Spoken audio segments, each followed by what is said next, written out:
جی دوستو، السلام علیکم. میں ہوں عبدالباسط اور آپ دیکھ رہے ہیں کلائڈوسکوپ. آج کچھ بات کر لیتے ہیں ایران اور امریکہ کے تعلقات کی، اور خاص طور پہ جو نیوکلیر ڈیل ہے. پرسوں جو ایران کے سپریم لیڈر ہیں امام خامنہ آئے، انہوں نے الوداعی ملاقات کی صدر حسن روحانی اور ان کی کابینہ سے.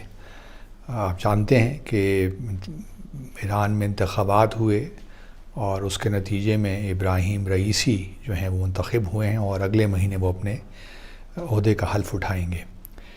جو ملاقات امام خامنہ کی ہوئی صدر حسن روحانی اور ان کی کابینہ سے، ایران کی جو نیوز ایجنسیز ہیں انہوں نے رپورٹ کیا کہ امام خامنہ نے کچھ خفگی کا اظہار کیا صدر حسن روحانی سے کہ آپ امریکہ کو صحیح معنوں میں سمجھ نہیں پائے، اور آپ نے جو ڈیل کی ہے وہ بھی شاید جلدی میں کی، اور آپ نے جو پورے ڈائنامکس تھے ان کو سامنے نہیں رکھا.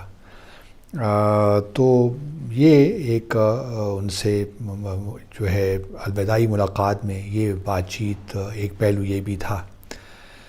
اب دیکھنا یہ ہے کہ ابراہیم رئیسی آتے ہیں تو کیا ہوتا ہے. کچھ لوگوں کا خیال تھا کہ اگست سے پہلے ہی امریکہ اور ایران کے درمیان کچھ طے پا جائے گا، اور یو ایس جو ہے وہ ایران نیوکلیر ڈیل میں دوبارہ شامل ہو جائے گا. آپ جانتے ہیں کہ 2018 میں صدر ٹرمپ نے اس نیوکلیر ڈیل کو خرابات کہہ دیا تھا، اور ان کا کہنا یہ تھا کہ ایران جو ہے جو اس میں شرائط ہیں ایران ان سے کمپلائی نہیں کر رہا.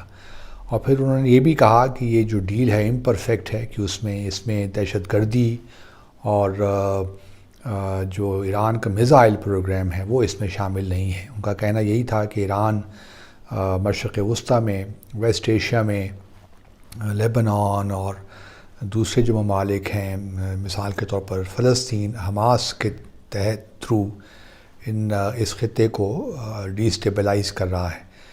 تو ان کا خیال یہ تھا کہ جب تک یہ چیزیں بھی اس ڈیل میں شامل نہ ہوں اس وقت تک یہ نیوکلیر ڈیل وہ خاص معنی نہیں رکھتی، یہ نتیجہ خیز ثابت نہیں ہو سکتی. ایران کا کہنا یہ ہے کہ یہ نیوکلیر ڈیل ہے، اس میں اور جو معاملات ہیں وہ کس طرح آ سکتے ہیں. اور ایران کا یہ بھی کہنا تھا کہ نیوکلیر ڈیل جو ہے انہوں نے پوری طرح وہ کمپلائنٹ ہیں، اور IAEA جو کہ Vienna based nuclear watch dog ہے، UN ایجنسی ہے، اس کے تحت انہوں نے ہر اسٹیپ پہ یہ ویریفائی کیا ہے اور کنفرم کیا ہے کہ ایران کی جو ذمہ داریاں ہیں اس نیوکلیر ڈیل کے تحت وہ ان کو پوری طرح نبھا رہا ہے.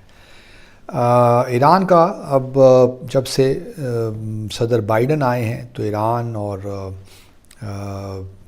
صدر امریکہ کے درمیان ایک قسم کا انڈائریکٹ ٹاکس تو ہو رہی ہیں، کیونکہ باقی جو کنٹریز ہیں یورپین کنٹریز جس طرح فرانس ہے، UK ہے، جرمنی ہے، اور چائنا ہے، جاپان ہے، تو رشیا ہے. تو یہ کنٹریز جو ہیں، بلکہ یورپین یونین آپ کہہ لیے کہ زیادہ متحرک ہے، اور وہ چاہتا ہے کہ امریکہ کسی طور واپس آ جائے. تو صدر بائیڈن نے تو بڑے واضح الفاظ میں کہا کہ وہ آنا چاہتے ہیں، لیکن پہلا ان کی شرط یہ ہے کہ ایران جو ہے پوری طرح کمپلائی کرے. ان کا کہنا یہی تھا کہ ایران نے 2018 سے لے کر اب تک جو یورینیم انرچمنٹ کا جو پروگرام ہے اس کو تیز کر دیا ہے، اور جو یورینیم انرچمنٹ ہے تقریباً وہ 40% تک لے گئے ہیں. تو اور آپ جانتے ہیں کہ 90% اگر اس کو آپ انرچ کر لیں تو پھر آپ نیوکلیر بام بنا سکتے ہیں. تو امریکہ کا صدر بائیڈن کا یہ کہنا ہے کہ ایران جو ہے انرچمنٹ جو پروسیس ہے اس کو ختم کرے، یا وہاں تک لے کر آئے جہاں اس کو اجازت ہے نیوکلیر ڈیل میں. ایران کا کہنا یہ ہے کہ پہلے امریکہ جو ہے اپنی جو ذمہ داریاں ہیں ٹریٹی کے تحت ان کو پورا کرے. وہ ذمہ داری یہی کہ جو یونیلیٹرل یک طرفہ سینکشنز لگائی تھیں امریکہ نے صدر ٹرمپ کے ہوتے ہوئے، ان کو وہ ہٹا دے، اور پھر وہ جوائن کرے اور پھر جو ہے ایران بھی اپنا جو انریچمنٹ پروسیس ہے اس کو نیچے لے آئے گا۔ اب یہاں بات پھنسی ہوئی ہے۔ اب ابراہیم رئیسی جو نئے صدر آنے والے ہیں ایران کے، وہ ہم سب جانتے ہیں کہ ان کا کیا بیک گراؤنڈ ہے۔ وہ چیف جسٹس بھی رہے ہیں ایران کے، اور وہ امام خامنہ جو ایک کنزرویٹو ایلیمنٹ ہے ایران میں، اس کو ریپریزنٹ کرتے ہیں۔ اسی لیے ہم نے دیکھا کہ انتخابات میں بہت سے ایسے لوگ جو کہ ماڈریٹ تھنکنگ آپ کہہ لیں، یا جو حسن روحانی کی سوچ سے زیادہ مطابقت رکھتے تھے، ان کے وائس پریزیڈنٹ اسحاق جہانگیری یا لاریجانی جو تھے، ان کو انتخابات میں حصہ ہی نہیں لینے دیا۔ اب دیکھنا یہ ہے کہ ابراہیم رئیسی جو ہیں وہ کیا پوزیشن لیتے ہیں۔ کچھ اینالسٹ کا خیال یہ تھا کہ ابراہیم رئیسی بھی یہ چاہیں گے کہ امریکہ جو ہے وہ ڈیل میں حسن روحانی کے ہوتے ہی واپس آ جائے، تاکہ جو بھی بلیم اگر دینا ہے تو وہ صدر حسن روحانی کے ڈور پہ ہو اور وہ اس سے بری ذمہ ہو جائیں۔ لیکن اب کھیل جو ہے ذرا مشکل ہو گیا ہے، کیونکہ امام خامنہ نے ایک بڑی سخت پوزیشن لے رکھی ہے، اور اس طرح اب لگتا یہ ہے کہ کوئی جلد نہیں ہونے والا۔ اب دیکھنا یہ ہے کہ آیا صدر بائیڈن اپنے جو ہے پوزیشن میں کچھ فلیکسیبلٹی شو کرتے ہیں، اور جو یک طرفہ سینکشنز لگائی تھیں صدر بائیڈن نے ان کو ہٹاتے ہیں کہ نہیں۔ دوسری طرف ہم یہ بھی دیکھتے ہیں کہ جواد ظریف جو ہیں وزیر خارجہ اس وقت، انہوں نے اپنی ایک انٹرنل میٹنگ میں، اور وہ ویڈیو بھی لیک ہو گئی تھی، انہوں نے یہ کلیم کیا تھا کہ رشیا بھی نہیں چاہتا، رشیا نے بھی کمپلیکیشنز کریٹ کی ہیں اس ڈیل میں، اور وہ بھی نہیں چاہتا کہ یہ ڈیل ہو۔ ان کے اپنے انٹرسٹ یہی ہیں کہ ایران اور یو ایس کے درمیان مفاہمت نہ ہو سکے، اس لیے رشیا نے کچھ کمپلیکیشنز پیدا کی۔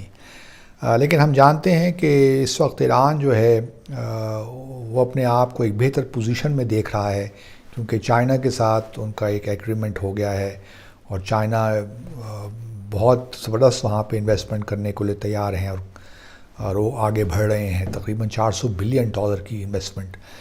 تو اور پھر افغانستان کے معاملے میں بھی ایران ایک بڑا اہم پلیئر ہے، تو اس لیے ایران سمجھتا ہے کہ اس کو اب یہاں پہ فلیکسیبلٹی دکھانے کی ضرورت نہیں ہے، اور اب چونکہ 4 سال ہوں گے ابراہیم رئیسی کے پاس، اور پھر اگلے 4 سال بھی ہو سکتے ہیں، اور کچھ لوگوں کا ماننا یہی ہے کہ ابراہیم رئیسی ایونچولی جو ہے بالآخر امام خامنہ کو بھی ریپلیس کریں گے ایز سپریم لیڈر۔ تو اب دیکھنا یہی ہے کہ ابراہیم رئیسی اپنے لیے کس طرح جگہ بناتے ہیں، اور اپنے آپ کو کس طرح، اگر ان کے اور امام خامنہ کے خیالات ملتے ہیں اس معاملے میں، پھر تو مشکل نہیں ہے۔ لیکن ابراہیم رئیسی جب آپ حکومت میں آئیں گے تو پھر آبویسلی بہت سے پریشرز ہوتے ہیں، خاص طور پہ ایران کو اس وقت جو امیجیٹ اکنامک پرابلمز ہیں، مشکلات ہیں، اور یو ایس سینکشنز جو ہیں وہ کافی مزید مشکلات پیدا کر رہی ہے سینکشنز جو ہیں ایران کے لیے۔ تو وہ چاہیں گے تو یہی کہ یو ایس سینکشنز کسی طور ختم ہوں، تاکہ اکنامکلی جو ہے وہ ایران اپنے آپ کو سیلویج کر سکے۔ اب دیکھنا یہی ہے کہ کس طرح آگے نیگوسیشن، اور پھر یہ بھی بڑا اہم ہوگا کہ ایران کا نیکسٹ فارن منسٹر کون ہے، اور پھر جو نیوکلیئر معاملات ہیں ان کو کون ڈیل کرتا ہے۔ تو ہمارے لیے تو یہی ہے کہ ایران اور امریکہ کے درمیان یہ جو معاملات ہیں یہ خوش اصولی کے ساتھ طے پا جائیں، یو ایس واپس نیوکلیئر ڈیل میں آ جائے، اور کشیدگی جو ہے وہ یہ کم ہو۔ باقی جو میزائل کا پروگرام ہے، جو ایران کی سپورٹ ہے مختلف آرگنائزیشنز کو ویسٹ ایشیا میں، یہ ایک سیپریٹ معاملہ ہے، اور اس پہ جس نے ایران نے ہمیشہ کہا ہے کہ وہ تیار ہے ڈسکس کرنے کے لیے، لیکن وہ نیوکلیئر ڈیل کا حصہ نہیں ہو سکتے۔ تو اب دیکھتے ہیں کہ آگے معاملات کس طرح بڑھتے ہیں۔ آپ دیکھتے رہیے گلائیڈرز کو، اپنا خیال رکھیے۔ اللہ حافظ۔